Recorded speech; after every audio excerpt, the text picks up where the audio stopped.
विपक्ष का ये मानना है कि चुनाव आयोग फॉर्म 17 की डिटेल्स पब्लिक से छुपाकर चुनावों में गड़बड़ी कर रहा है। और देखिए, पूरा मामला सुप्रीम कोर्ट में है, तो मैं आज आपको बताने वाली हूँ क्या है चुनावों का ये फॉर्म नंबर 17। उसकी तस्वीर मैंने इधर आपको दिखा रखी है। सुप्रीम कोर्ट में क्यों घिर गया है इलेक्शन कमीशन। देखिए, 5 चरण हो चुके हैं, 2 और बाकी हैं, और अभी भी इधर विश्वसनीयता पे सवाल उठ रहा है। विपक्ष ने बीजेपी पर क्या क्या आरोप लगाए हैं, ये भी आपको जानना है। रिमझिम के 5 पॉइंट्स में आप देखेंगे सुप्रीम कोर्ट में क्यों घिरा चुनाव आयोग। दूसरा, क्या है चुनाव आयोग का पक्ष, आखिरकार चुनाव आयोग ने सुप्रीम कोर्ट में ऐसी क्या बात कही कि विपक्ष बिल्कुल गुस्से में आ गया। तीसरा, क्या है चुनावों का फॉर्म 17, उसके बारे में भी मैं आपको बताऊंगी, आपके लिए जानना बेहद जरूरी है। चौथा, कैसे बदल गए वोटिंग के आंकड़े, क्योंकि आरोप तो यही लग रहे हैं कि वोटिंग के आंकड़े बदल जा रहे हैं, इसमें कोई इलेक्शन कमीशन की गड़बड़ी है, सब विपक्ष का कहना है। पांचवा, देखिए विपक्ष ने बीजेपी को क्यों घेरा, ये भी आप आज जानने वाले हैं।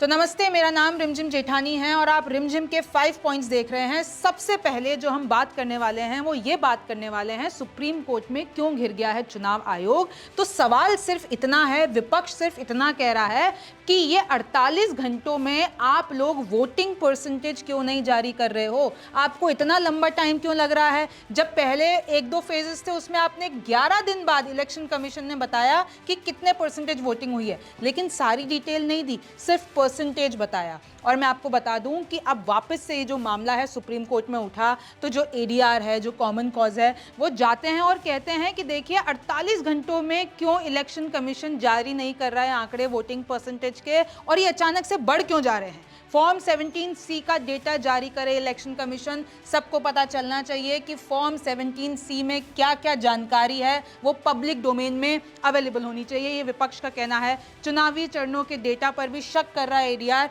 कि देखिए इसमें कोई गड़बड़ी है। ये जो पीछे से इलेक्शन कमीशन है बीजेपी को जितवाने के चक्कर में वोटिंग परसेंटेज के साथ खिलवाड़ कर रही है, ये विपक्ष का आरोप है।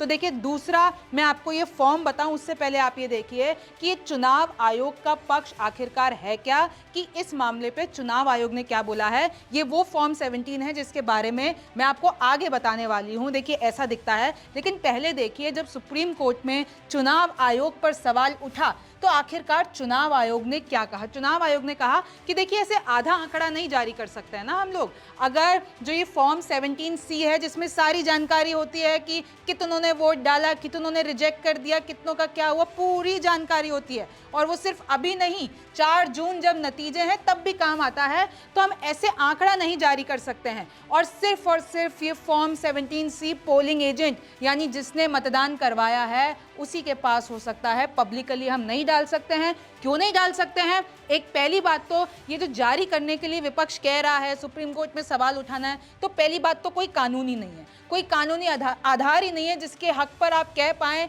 कि आपका कानूनन हक है।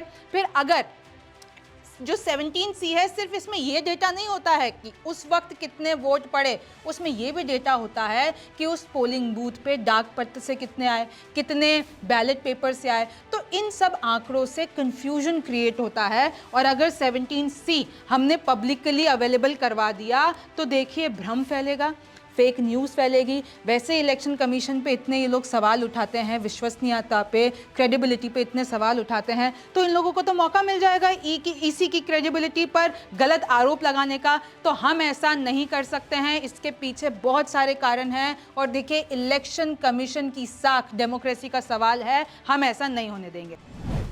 अब तीसरा देखिए क्या है चुनावों का फॉर्म 17। तो ये रूल है कंडक्ट ऑफ इलेक्शन रूल्स 1961। इसके तहत एक 17C फॉर्म होता है जिसके 2 भाग होते हैं, उसमें पूरी जानकारी होती है कि कोड नंबर क्या है पोलिंग बूथ का, पोलिंग बूथ कौन सा है, वोट के नंबर कितने हैं, कितने ऐसे वोट हैं जो रिजेक्ट कर दिए गए हैं, कितने ऐसे हैं जो एक्सेप्ट कर लिए गए हैं, कितनों को वोट नहीं डालने दिया है, ईवीएम वोट डेटा पूरा कि जो ईवीएम ने कितना परसेंटेज वोट डेटा दिखाया है, उधर के रजिस्टर्ड वोटर्स कितने हैं, कितनों ने डाला, कब नहीं डाला, और जो डाक पत्र से आए हैं बैलेट पेपर से आए हैं, उस पूरे बूथ की एकदम विस्तृत में जानकारी होती है। और ये सिर्फ और सिर्फ आंकड़े नहीं बताता है वोटिंग परसेंटेज, ये भी बताता है, देखिए नतीजे के दिन इधर क्रॉस चेकिंग होती है कि जितने वोट पड़े हैं क्या उतने ही जो कैंडिडेट्स को मिले हैं, तो इन दोनों को क्रॉस चेक किया जाता है ताकि कोई भी गड़बड़ी सामने नहीं आए। ऐसा ना हो कि किसी प्रत्याशी ने कोई गड़बड़ी कर दी हो, कुछ और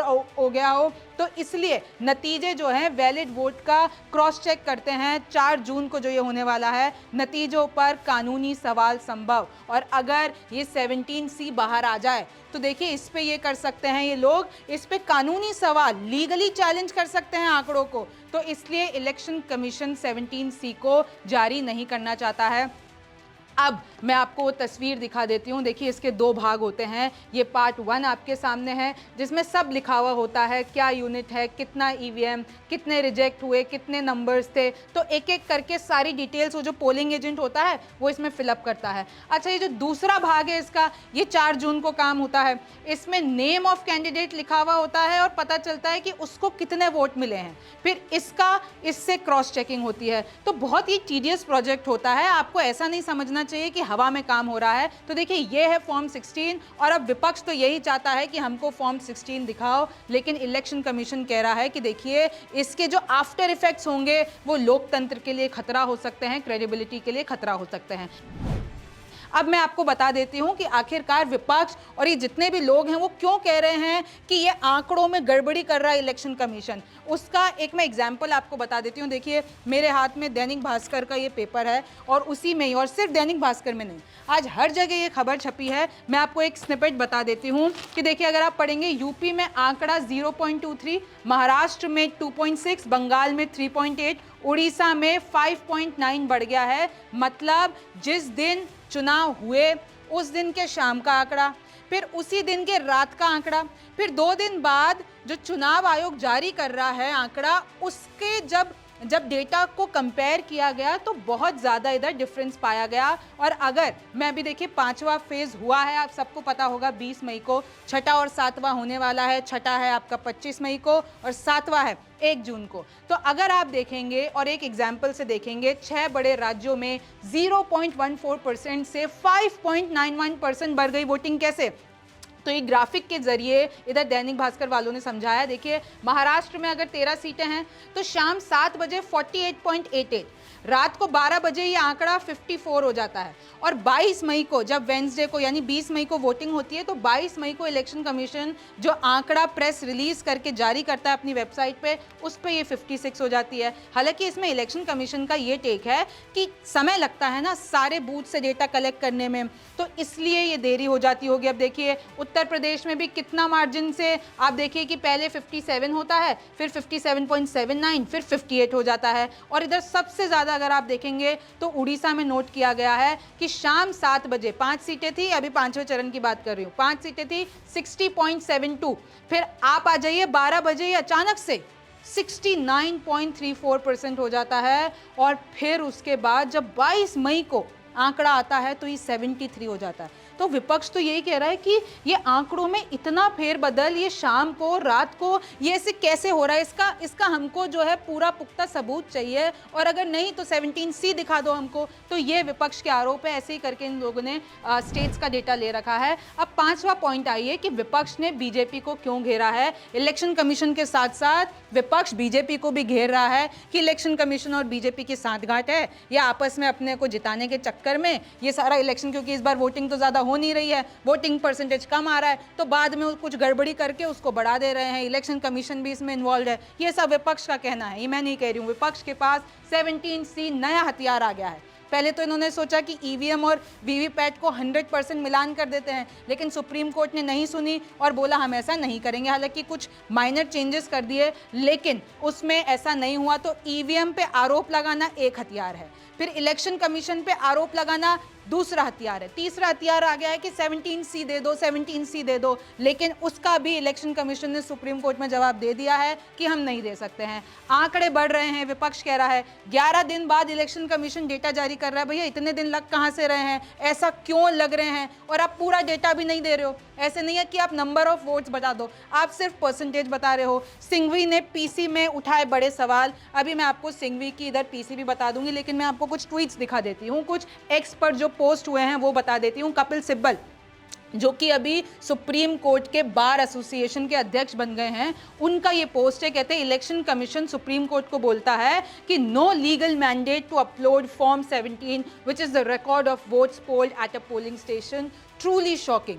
मतलब वो बता रहे हैं कि अगर इलेक्शन कमीशन सुप्रीम कोर्ट में ये बोल रहा है कि कोई कानून नहीं है जो हमको ये मजबूर कर सके कि हम 17C आप लोगों को दिखाएं, तो इस पे वो शौक जता रहे हैं। If the votes counted are uploaded why not the votes polled, कि अगर आप परसेंटेज बता सकते हो तो आप नंबर क्यों नहीं बता सकते हो। How do we trust such a commission. यानी देखिए पूरा इनका आरोप यह है कि इलेक्शन कमीशन पर भरोसा कैसे किया जाए। अरे भाई इलेक्शन कमीशन वो है जो लोकतंत्र को जिंदा रखे हुए है, फिर तो आप किसी चीज़ पे भरोसा नहीं करो। आप 17C, अगर इलेक्शन कमीशन को कुछ करना ही होगा तो वो 17C के जरिए क्यों करेगी। ऐसे तो बहुत सारी चीज़ें हैं जो वो कर सकते हैं, क्योंकि अभी पूरी मुट्ठी में ताकत तो इलेक्शन कमीशन के ही है ना, चुनाव तो वही कराती आ रही है ना, कोई दूसरी एजेंसी तो आ नहीं जाएगी। तो आप सवाल उठा रहे हो कमीशन पे।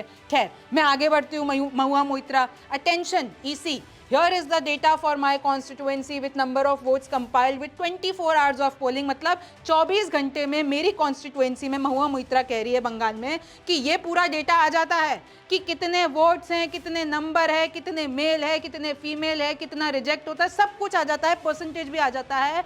तो why are you not able to give this for 4 phases. आपने अभी तक 4 चरणों का इलेक्शन कमीशन ने ये डेटा क्यों नहीं दिया है। किस चीज़ से घबरा रही है या इसके पीछे की कहानी क्या है। विपक्ष तो यही कह रहा है। पवन खेरा ने एक वीडियो अपलोड किए, कह रहे हैं voters are worried about the strange goings on in the EC through the 4 phases of voting. मतलब 4 फेजेस की वोटिंग में आप नंबर्स नहीं बताते हो, सिर्फ परसेंटेज बता देते हो, और परसेंटेज भी अचानक से बढ़ जाता है। First, the election commission takes 10 to 11 days to bring out the final figure of voting, and then the difference between real-time data and final figure turns out to be 1.7 crore voters. इस पर गौर कीजिए कि पवन खेरा जो कि कांग्रेस के हैं, वो ये आरोप लगा रहे हैं कि ये जो गड़बड़ी हो रही है, उनके हिसाब से तो गड़बड़ी हो रही है, उनके तो यही आरोप है।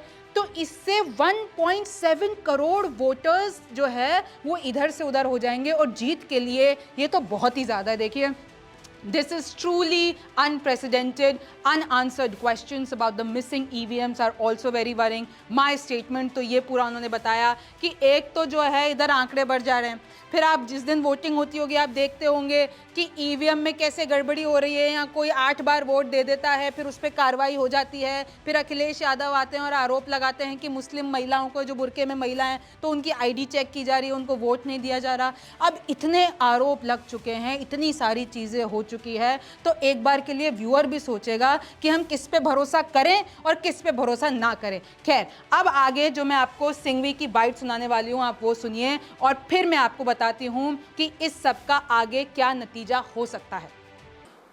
ये चुनाव आयोग है, किसी का चुनावी एजेंट नहीं है। It is the election commission of India, not the election agent of any party. क्या चुनाव आयोग के विवेक और तर्क में ये लेवल प्लेइंग फील्ड लगती है उसको? क्योंकि जब कोई भी संवैधानिक संस्था संविधान का पालन नहीं करती, सत्ता के पालनकर्ताएं उनका पालन करने लगती है, सत्ता में जो बैठे हैं उनकी तरफ झुकने लगती है, तो समझ लीजिए कि लोकतंत्र का अंत है। और दूसरा पहलू था इनके वक्तव्य में कि साथ साथ एक और चेतावनी दी कि संविधान खतरे में है, इसके बारे में कोई टिप्पणी न करें। इसका मतलब क्या है? चुनाव आयोग को कोई अधिकार क्षेत्र नहीं है कि वो निर्णय करे कि आप क्या बोलते हैं, मैं क्या बोलता हूं। चुनाव आयोग को बचा रही है भाजपा, कह रही है कि नहीं है कोई हेरा फेरी। अगर सब कुछ ठीक है, चंगा है, तो क्यों हो रही है वोटर डेटा रिलीज में देरी? इसका क्या औचित्य है? आंकड़ों में हेराफेरी से बढ़ रहे हैं भाजपा के वोट, और चुनाव आयोग देख रही है लोकतंत्र का गला होते हुए घोट। तो देखिए, आपने सिंघवी की भी बाइट सुन ली, आपने सारे आरोप सुन लिए। अब इस सब से तो ऐसा ही लग रहा है इलेक्शन कमीशन का जो रुख है कि 17 सी तो वो निकालने से रही, और अब होगा यही कि 2 चरण और बचे हुए हैं, उसकी वोटिंग होगी और शायद आपके पास भी कुछ ऐसी हेडलाइंस आ जाए। ये कोर्ट में फैसला क्या होगा इसके बारे में हम आपको अपडेट करेंगे, लेकिन आपको तो 4 जून के लिए रेडी रहना है, और 4 जून से पहले 1 जून के लिए रेडी रहना है, वो भी शाम के वक्त जब एग्जिट पोल के नतीजे आपके पास आएंगे। तब तक के लिए आप न्यूज़ 24 देखते रहिए, रिमझिम के 5 पॉइंट्स देखते रहिए। मैं हूँ रिमझिम जेठानी, फिर मुलाकात होगी।